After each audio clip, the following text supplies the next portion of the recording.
ਵਾਹਿਗੁਰੂ ਜੀ ਕਾ ਖਾਲਸਾ ਵਾਹਿਗੁਰੂ ਜੀ ਕੀ ਫਤਿਹ।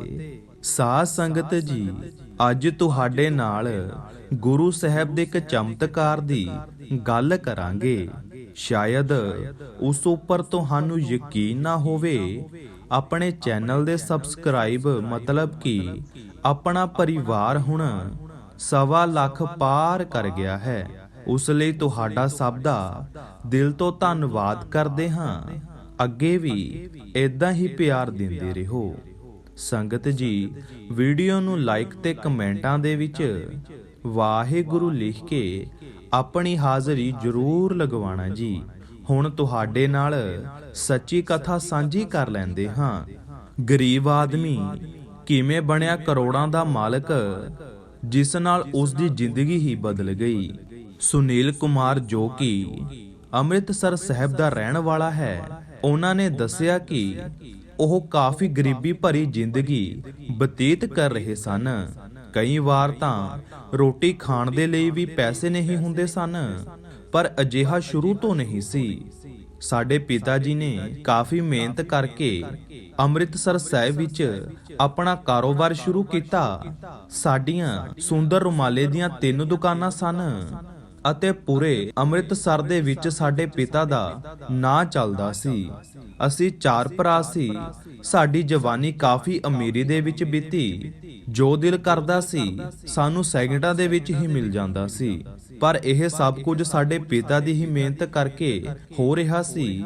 ਮੇਰੇ ਪਿਤਾ ਜੀ ਭਾਵੇਂ ਹਿੰਦੂ ਪਰਿਵਾਰ ਤੋਂ ਸਨ, ਪਰ ਉਹ ਹਰ ਰੋਜ਼ ਬਿਨਾਂ ਨਾਗੇ ਤੋਂ ਸਵੇਰੇ ਸ਼ਾਮ ਦਰਬਾਰ ਸਾਹਿਬ ਗੁਰਦੁਆਰੇ ਸਾਹਿਬ ਵਿੱਚ ਮੱਥਾ ਟੇਕਣ ਜਾਂਦੇ ਸਨ ਅਤੇ ਲੰਗਰ ਦੇ ਵਿੱਚ ਬਰਤਨਾਂ ਦੀ ਸੇਵਾ ਵੀ ਕਰਦੇ ਸਨ। ਮੀਂਹ ਹਨੇਰੀ ਝੱਖੜ ਕਿਸੇ ਦੀ ਵੀ ਪਰਵਾਹ ਕੀਤੇ ਬਗੈਰ ਉਹ ਸੇਵਾ ਕਰਨ ਦੇ ਲਈ ਜਾਂਦੇ ਸਨ। ਇਹ ਉਹਨਾਂ ਦੀ ਸੇਵਾ ਹੀ ਸੀ ਕਿ ਜਿਸ ਕਾਰਨ ਜ਼ਿੰਦਗੀ ਇੰਨੀ ਸੌਖੀ ਸੀ।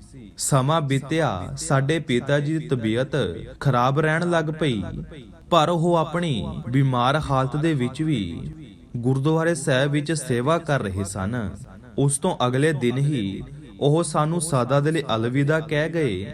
ਪਿਤਾ ਜੀ ਦੇ ਜਾਣ ਤੋਂ ਬਾਅਦ ਸਾਡਾ ਮਾੜਾ ਸਮਾਂ ਸ਼ੁਰੂ ਹੋ ਗਿਆ। ਮੇਰੇ ਵੱਡੇ ਭਰਾ ਦੇ ਗਲਤ ਵਿਵਹਾਰ ਕਰਕੇ ਸਾਡੇ ਗ੍ਰਾਹਕ ਘਟਦੇ ਗਏ। ਹੌਲੀ ਹੌਲੀ ਕਰ ਮੇਰਾ ਵੱਡੇ ਭਰਾ ਨੂੰ ਜੂਆ ਖੇਡਣ ਦੀ ਆਦਤ ਪੈ ਗਈ। ਉਹ ਹਰ ਰੋਜ਼ ਜੂਆ ਖੇਡਦਾ ਤੇ ਹਾਰ ਜਾਂਦਾ। ਅਸੀਂ ਉਹਨਾਂ ਨੂੰ ਕਾਫੀ ਸਮਝਾਉਣ ਦੀ ਕੋਸ਼ਿਸ਼ ਕੀਤੀ, ਪਰ ਉਹਨਾਂ ਨੇ ਸਾਡੀ ਇੱਕ ਵੀ ਗੱਲ ਨਹੀਂ ਸੁਣੀ। ਉੱਪਰੋਂ ਉਹਨਾਂ ਨੂੰ ਨਸ਼ੇ ਕਰਨ ਦੀ ਆਦਤ ਪੈ ਗਈ।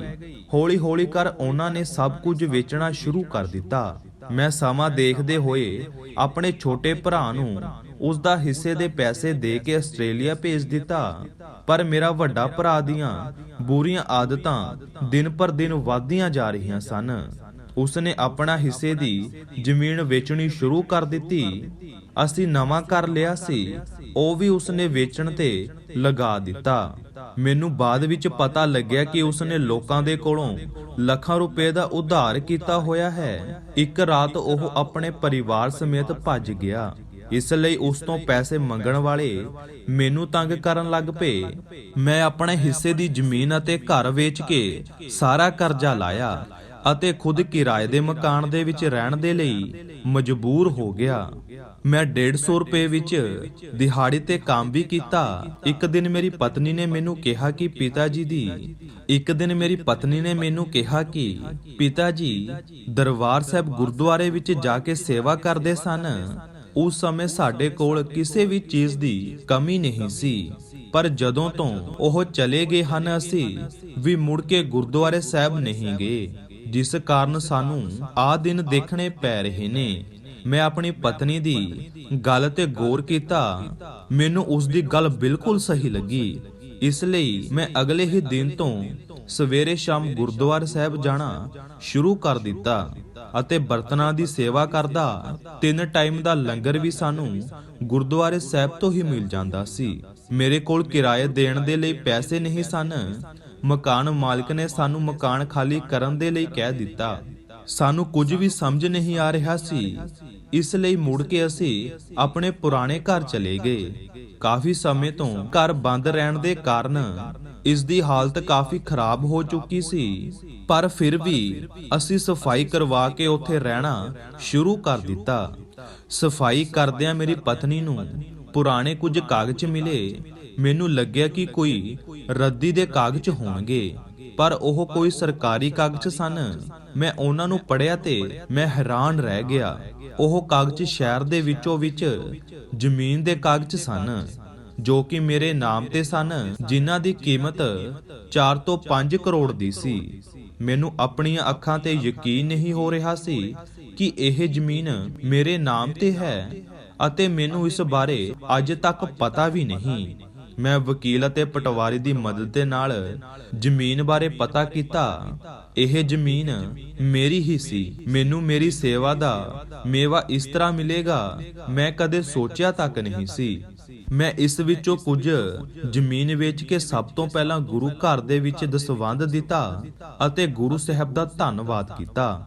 ਪਤਨੀ ਅਤੇ ਬੱਚਿਆਂ ਦੇ ਨਾਮ ਤੇ FD ਵੀ ਕਰਵਾ ਦਿੱਤੀ, ਅਤੇ ਇਸ ਤੋਂ ਇਲਾਵਾ ਮੈਂ ਆਪਣੇ ਸੁੰਦਰ ਰੁਮਾਲੇ ਵਾਲੇ ਕਾਰੋਬਾਰ ਨੂੰ ਮੁੜ ਤੋਂ ਸ਼ੁਰੂ ਕਰ ਦਿੱਤਾ, ਅਤੇ ਅੱਜ ਮੇਰਾ ਵਪਾਰ ਵਿੱਚ ਗੁਰੂ ਸਾਹਿਬ ਦੀ ਕਿਰਪਾ ਦੇ ਨਾਲ ਕਾਫੀ ਵਧੀਆ ਚੱਲ ਰਿਹਾ ਹੈ। ਉਧਰ ਦੂਜੇ ਪਾਸੇ ਮੈਨੂੰ ਪਤਾ ਲੱਗਾ ਹੈ ਕਿ ਮੇਰਾ ਵੱਡਾ ਭਰਾ ਦਿੱਲੀ ਵਿੱਚ ਹੈ, ਅਤੇ ਉਸਨੇ ਕਰੋੜਾਂ ਰੁਪਏ ਜੂਏ ਦੇ ਵਿੱਚ ਉਡਾ ਦਿੱਤੇ, ਅਤੇ ਮੇਰੇ ਛੋਟੇ ਭਰਾ ਨੇ ਮੇਰਾ ਫੋਨ ਤੱਕ ਨਹੀਂ ਚੁੱਕਿਆ। ਪਰ ਵਾਹਿਗੁਰੂ ਸੱਚੇ ਪਾਤਸ਼ਾਹ ਜੀ ਨੇ ਮੇਰੀ ਬਾਹ ਫੜ ਕੇ ਮੈਨੂੰ ਇੱਥੋਂ ਤੱਕ ਪਹੁੰਚਾਇਆ। ਮੈਂ ਚਾਹੇ ਜਿੱਡਾ ਮਰਜ਼ੀ ਇਨਸਾਨ ਬਣ ਜਾਵਾਂ, ਪਰ ਗੁਰੂ ਸਾਹਿਬ ਅੱਗੇ ਇੱਕ ਹੀ ਅਰਦਾਸ ਕਰਦਾ ਕਿ ਮੈਨੂੰ ਕਦੇ ਵੀ ਸੇਵਾ ਤੋਂ ਵਾਂਝਾ ਨਾ ਰੱਖਿਓ। ਇਸ ਤਰ੍ਹਾਂ ਦੀ ਵੀਡੀਓ ਦੇਖਣ ਦੇ ਲਈ ਸਾਡੇ ਚੈਨਲ ਨੂੰ ਸਬਸਕ੍ਰਾਈਬ ਕਰ ਲਵੋ, ਤੇ ਵੀਡੀਓ ਨੂੰ ਵੱਧ ਤੋਂ ਵੱਧ ਸ਼ੇਅਰ ਜ਼ਰੂਰ ਕਰਿਓ। ਨਵੀਂ ਵੀਡੀਓ ਲੈ ਕੇ ਜਲਦ ਹੀ ਆਵਾਂਗੇ। ਉਦੋਂ ਤੱਕ ਦੇ ਲਈ ਵਾਹਿਗੁਰੂ ਜੀ ਕਾ ਖਾਲਸਾ, ਵਾਹਿਗੁਰੂ ਜੀ ਕੀ ਫਤਿਹ।